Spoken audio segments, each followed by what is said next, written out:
Welcome back to my YouTube channel Shine Education. Friends, आज हम study करेंगे fundamental duties. इससे पहले फ्रेंड्स हमने स्टडी किया इंडियन पॉलिटी में जो हमारे फंडामेंटल राइट्स है मूलभूत करते हुए। उसके बाद हमने डिस्कशन किया directive principle of state policy.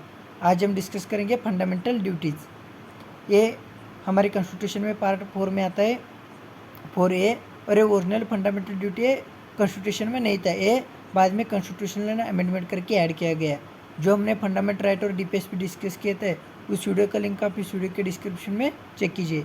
और जो भी आज हम डिस्कस करेंगे उसका भी पीडीएफ मेरे टेलीग्राम चैनल पर मिल जाएगा, वो भी चैनल आप ज्वाइन कर सकते हैं। उस चैनल का लिंक भी इस वीडियो के नीचे मिल जाएगा। तो स्टार्ट करते हैं आज का topic fundamental duties. Fundamental duty हमारी जो कॉन्स्टिट्यूशन है वो कहाँ से इंस्पायर करके लिया गया? From a constitution of Russia. जो रशिया का कॉन्स्टिट्यूशन है उस कॉन्स्टिट्यूशन में फंडामेंटल ड्यूटीज़ है, उसी से इंस्पायर होकर हमारे जो कॉन्स्टिट्यूशन में इस फंडामेंटल ड्यूटीज़ को ऐड किया गया है। और ये ओरिजिनली कॉन्स्टिट्यूशन में नहीं था। ये कब ऐड किया गया था? 42nd constitutional amendment act 1976 on the recommendation of Soren Singh committee. और ये पार्ट 4A ऐड किया गया है। पार्ट 3 है फंडामेंटल राइट, पार्ट 4 है directive principle of state policy, part 4 है फंडामेंटल ड्यूटी। ये तीनों जो है बहुत इंपॉर्टेंट चैप्टर है और एग्जाम पॉइंट ऑफ व्यू से इसी चैप्टर से ज़्यादा क्वेश्चन आते हैं। और ओरिजिनली कितने फंडामेंटल ड्यूटी थे? 10 थे। उसके बाद वन मोर जो फंडामेंटल ड्यूटी है वो ऐड किया गया कब? 86 कॉन्स्टिट्यूशनल अमेंडमेंट एक्ट 2002 में। अब टोटल कितने फंडामेंटल ड्यूटीज़ है? 11। और कौन सा आर्टिकल है? Article 51A। 51A में 11 फंडामेंटल ड्यूटीज़ है। ये एक ही आर्टिकल में सभी ऐसा 1 2 3 4 करके 11 आर्टिकल है आर्टिकल 51A में। The fundamental duties serve as a reminder to citizen that while enjoying their rights they have also to quite conscious of duties they want to their country, their society and to their fellow citizen। ये fundamental duty हमें citizen को क्या reminder करता है? हम कुछ rights जो है एंजॉय करते हैं, साथ ही साथ हमें ये भी ध्यान में रखना चाहिए कि हमारे कंट्री, हमारे फेलो सोसाइटी के, हमारे सिटीजन के साथ कुछ ड्यूटी भी होना चाहिए जिससे हम राइट भी एंजॉय कर सकें और जो हमारी ड्यूटी है वो भी कर सके ताकि सभी लोग अच्छे से रह सके। However like the directive principle the duties are also non justiciable in nature. और जो फंडामेंटल राइट है वो जस्टिसेबल है, लेकिन जो डायरेक्टिव प्रिंसिपल है वो नॉन जस्टिसेबल है। और इसी के साथ जो फंडामेंटल ड्यूटीज़ है वो भी नॉन जस्टिसेबल है। और ये सिर्फ और सिर्फ इंडियन सिटीजन के लिए फंडामेंटल ड्यूटीज़ अवेलेबल है, ताकि फॉरेन सिटीजन के लिए। अब हम देखते हैं लिस्ट ऑफ फंडामेंटल ड्यूटीज़। सबसे बड़ा पहला फंडामेंटल ड्यूटीज़ क्या है? To abide by the constitution and respect its ideal and institution the national flag and national anthem. हमें क्या करना है? जो हमारा कॉन्स्टिट्यूशन है उसको ओबे करना है, उसको रिस्पेक्ट करना है। हमारे जो नेशनल फ्लैग है, नेशनल एंथम है, उसको रिस्पेक्ट करना है। ये बहुत ही बड़ा इंपॉर्टेंट फंडामेंटल ड्यूटीज़ है। नेक्स्ट है to cherish and follow the noble ideas that inspire the national struggle for freedom. हमारा जो नेशनल स्ट्रगल है फ्रीडम का, उसका जो इंस्पायर किया गया है उस नोबल आइडिया को हमें क्या करना है? फॉलो करना है। नेक्स्ट फंडामेंटल ड्यूटीज़ है to uphold and protect the sovereignty, unity and integrity of India. हमें क्या करना है? हमारी जो सोवरेनिटी, यूनिटी, इंटीग्रिटी है उसको प्रोटेक्ट करना है। नेक्स्ट है to defend the country and render national service when called upon to do so. हमारे कंट्री को प्रोटेक्ट करना, कभी भी हमारे को बुलाया गया हमारे नेशनल सर्विस के लिए तो हमें जाकर हमारे कंट्री को डिफेंड करना। ये रहा फंडामेंटल ड्यूटीज़। नेक्स्ट है to promote a harmonious spirit of common brotherhood amongst the all people of India transcending religious, linguistic and regional or sectional diversity and to renounce practice derogatory to the dignity of woman. हमें क्या करना है? सभी लोगों के बीच में brotherhood बनाए के रखना, ताकि जो रिलीजियस, लिंग्विस्टिक, रीजनल जो भी डाइवर्सिटी है उस सभी को छोड़ के हमें एक होकर रहना। ये फंडामेंटल ड्यूटीज़ है। नेक्स्ट है to values and preserve the rich heritage of the countries composite culture. जो हमारा कंट्री का कंपोजिट कल्चर है, हेरिटेज है, उसको प्रिजर्व करना। नेक्स्ट है to protect and improve the natural environment. हमें नेक्स्ट क्या है? फंडामेंटल ड्यूटीज जो हमारा एनवायरनमेंट है उसको प्रोटेक्ट करना है, including forest, lakes, river, wildlife and to have a compassion for a living creature. A fundamental duties. Next fundamental duty है to develop a scientific temper, humanism and the spirit of inquiry and reform. हमें क्या करना है? Scientific temper को develop करना है, humanism और rationalism जो स्पिरिट ऑफ इंक्वायरी है उसको भी डेवलप करना है हमारे बीच में। नेक्स्ट फंडामेंटल ड्यूटीज़ है to safeguard a public property and to observe violence. हमें क्या करना है? जो पब्लिक प्रॉपर्टी है उसको सेफगार्ड करना है और वायलेंस को नहीं करना है, नॉन वायलेंस रहना चाहिए।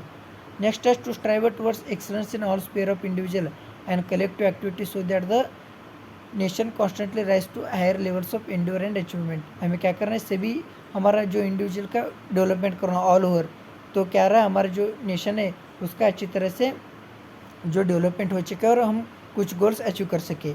और नेक्स्ट इंपॉर्टेंट जो फंडामेंटल ड्यूटी है वो 86 कॉन्स्टिट्यूशनल अमेंडमेंट एक्ट 2002 के ऐड करके डाला गया। वो क्या, to provide opportunity for children to his a child or part between the age of 6 to 14 year. जो 6 to 14 ईयर है उनको स्कूल को भेजना और स्कूल प्रोवाइड करना, ये फंडामेंटल राइट भी है आर्टिकल 21A में, और ये फंडामेंटल ड्यूटीज़ भी है। ये रे फंडामेंटल ड्यूटीज़ कितने फंडामेंटल ड्यूटी है, 11 पार्ट 4A में हम किस कंट्री से फंडामेंटल ड्यूटी से इंस्पायर करके ले गए, रशिया।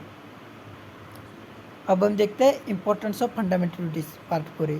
फंडामेंटल ड्यूटीज़ का इंपॉर्टेंस क्या है, they remind Indian citizen of their duty toward their society fellow citizen nation. ये इंडियन सिटीजन को रिमाइंड करता है उनका ड्यूटी क्या है towards the society fellow citizen and the nation. They warn citizen against the anti national anti social activity, और ये हमारे सिटीजन को वार्न करते हैं एंटी नेशनल और एंटी सोशल एक्टिविटी को नहीं करने देती है। अगर कोई भी हमारे constitution, national flag, national anthem को कुछ किया तो उसको जेल भी हो सकती है। उसके लिए नेशनल जो है ऑनर एक्ट 1971 ऐसा एक्ट है, इसी के तरह हमका जो फ्लैग है कॉन्स्टिट्यूशन उसको रिस्पेक्ट बना के रखना चाहिए। नेक्स्ट इंपॉर्टेंस क्या है, they inspire citizen and promote a sense of discipline and commitment among them. और क्या करते हैं, इंस्पायर करता है सिटीजन को और डिसिप्लिन और कमिटमेंट भी प्रमोट करता है। नेक्स्ट है, they help the courts in examining determine the constitutional validity of law. ये जस्टिसेबल नॉन जस्टिसेबल है, लेकिन कोर्ट को कोई भी लॉ अगर पार्लियामेंट ने बनाए तो डिटरमाइन करती है ये लॉ फाइड है क्या नहीं, अच्छा है क्या नहीं, ये कोर्ट डिटरमाइन करती है। ये है importance of fundamental duties. Next है क्रिटिसिज्म ऑफ फंडामेंटल ड्यूटीज़। अगर किसी भी कोई भी अगर हो उसका जो इंपॉर्टेंस है तो उसका क्रिटिसिज्म में रहेगा, दोनों होता है एक कॉइन का। They have been described by the critics as the code of moral precept due to their non justiciable character. ये क्या है, नॉन जस्टिसेबल है इसलिए मोरल ड्यूटी है। Their inclusion in the constitution was described by the critics are superfluous. This is because this duty include in the constitution as fundamental would be perform by people even though they were not income in to constitution. या क्या कहते हैं, इसे डाले न डाले हमारे जो सिटीजन है फॉलो करेंगे, इसे डालने से कोई ज़्यादा फर्क नहीं पड़ेगा, ऐसा क्रिटिक कहते हैं। नेक्स्ट क्रिटिसिज्म क्या है, some of the duties are vague ambiguous and difficult to be understand by common man. जो some of the fundamental duty vague है वो कॉमन पीपल के लिए अंडरस्टैंड नहीं होगा, एम्बिग्यूअस और डिफिकल्ट है। ये जो ज़्यादा जस्ट कोर्ट में काम करने वाले जो जस्टिस लोग हैं उनको ज़्यादा समझ में आता है, ताकि कॉमन लोगों को। ये फंडामेंटल ड्यूटीज़ के क्रिटिक्स है कुछ। The list of duties is not exhaustive as it does not cover other important duties like casting vote, paying tax, family planning and so on. इसमें कुछ बड़ा इंपॉर्टेंट ड्यूटीज नहीं, लाइक कास्टिंग वोट, ये बड़ा बहुत important है किसी भी डेमोक्रेसी में, ये फंडामेंटल ड्यूटी में ऐड किया गया नहीं है। पेइंग टैक्स ये भी नहीं किया गया है, और फैमिली प्लानिंग, और जो सभी जो और इनफैक्ट जो ड्यूटी ऑफ पे टैक्स है वो सवर सिंह कमेटी ने रिकमेंडेशन किया था लेकिन वो ऐड नहीं किया गया। The critics said that the inclusion of fundamental duty as an append to part 4 of the constitution has reduced their value and significance. और ये पार्ट 4 में ऐड किया तो इसका जो सिग्निफिकेंस है वो रिड्यूस है, क्योंकि जो राइट है वो फंडामेंटल पार्ट 3 में है और उसके बाद फंडामेंटल ड्यूटी है। सबसे पहले क्या करना चाहिए था, फंडामेंटल ड्यूटी होना चाहिए, उसके बाद राइट आना चाहिए, ऐसा क्रिटिक्स कहते हैं। तो आज हमने क्या क्या डिस्कशन किया, फंडामेंटल ड्यूटीज़, उससे कौन से आर्टिकल, उसका इंपॉर्टेंस और क्रिटिसिज्म। नेक्स्ट है facts about fundamental duties. Some facts देखते हैं। Fundamental duties are categories into 2, moral duty and civic duty. Moral duty कौन से, cherishing noble idea of freedom struggle, जो हमारा फ्रीडम स्ट्रगल है उसको चेरिश करना, नोबल आइडिया। और सिविक ड्यूटी क्या है, respecting constitutional national flag and national anthem.